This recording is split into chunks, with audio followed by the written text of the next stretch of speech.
Bonjour à tous et bienvenue dans cette nouvelle méditation biblique où l'on continue à suivre le parcours d'Abraham dans le livre de la Genèse, ce qui nous amène aujourd'hui à Genèse chapitre 16.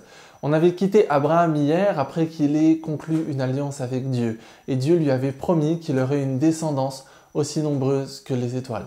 C'est une promesse magnifique, c'est une promesse incroyable et en fait on aurait pu se dire tout ce qu'il reste à faire maintenant c'est d'attendre que la promesse se réalise. C'est peut-être ce que Abraham aurait dû faire, on va le voir aujourd'hui, mais c'est pas en fait ce qui se passe dans ce chapitre. Ce qui se passe ici, c'est que Dieu a promis et que d'une certaine manière, les hommes, les êtres humains vont tenter d'accélérer la promesse, l'accomplissement de la promesse. Et ça va être une source de problème et une source d'opposition.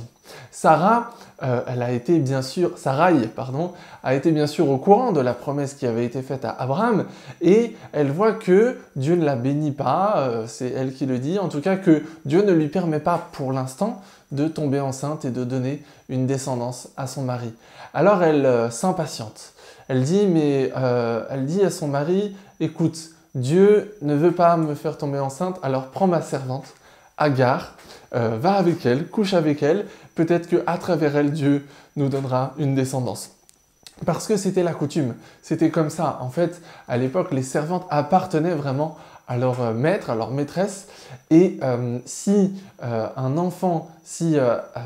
Sarai donnait Agar à Abraham pour qu'il couche avec elle et que de cette union naissait un enfant, eh bien cet enfant allait être considéré comme l'enfant de Sarah et elle allait être considérée comme de manière pleine le descendant d'Abraham et c'était lui qui pourrait être l'accomplissement de la promesse. Sauf que ça va poser vraiment des problèmes. Ce qui se passe, c'est que ce stratagème va en fait fonctionner puisque Agar tombe enceinte, mais Sarai, son attitude va changer parce qu'elle va se trouver un petit peu triste que Agar ait été enceinte et pas elle. Et puis Agar va se montrer insolente, va manquer de respect à Sarai en disant « Eh ben voilà, moi j'ai été bénie et pas elle ». Et en fait, ça commence à mettre l'inimitié, à mettre un peu d'opposition entre deux femmes qui avant ça n'étaient pas du tout opposées. Sarai s'aigrit contre Agar parce qu'elle a été méprisée par celle-ci. Elle s'aigrit à tel point qu'elle la chasse. Et là, on se dit « Mais pourquoi vous avez voulu mettre votre grain de sel? Dieu avait promis. Est-ce que vous ne pouviez pas simplement attendre que Dieu accomplisse sa promesse? Pourquoi est-ce que vous avez voulu venir aider Dieu à accomplir sa promesse? Est-ce que Dieu n'était pas capable lui-même, tout seul, d'accomplir ce qu'il avait promis? Mais Dieu va montrer et manifester sa grâce même dans cette situation. Il va manifester sa grâce envers Agar et envers son fils à venir. Il lui annonce que, effectivement, ce sera un fils.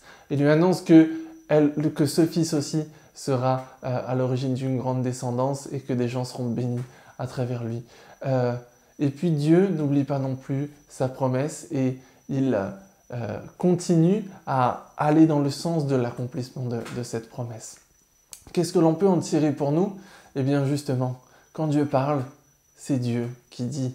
Quand Dieu promet, c'est Dieu qui va agir. Souvenons-nous que Dieu n'a absolument pas besoin de nous pour faire ce qu'il dit. Souvenons-nous que quand Dieu promet quelque chose, ce n'est pas à nous de mettre en route la promesse, c'est lui qui va faire ce qu'il a promis. Souvenons-nous que toutes les promesses que l'on peut trouver de la part de Dieu dans la Bible, Dieu peut à certains moments nous utiliser pour les accomplir. Mais ce n'est pas à nous de les accomplir. C'est toujours lui qui les accomplira. Alors lorsqu'on veut s'accrocher aux promesses de Dieu, c'est justement ça qu'il faut faire, s'accrocher, attendre patiemment, en comptant sur sa fidélité, en comptant sur son action et en sachant que lui est toujours à l'œuvre. Parce que même si Abraham et Sarai ne le voyaient pas, il était toujours à l'œuvre. Et la promesse, dans leur cas, elle va mettre du temps à arriver. Elle va même arriver à un moment où ils pensaient que c'était plus du tout possible et on aura l'occasion d'y revenir. En attendant, je vous souhaite une très bonne journée et je vous dis à demain.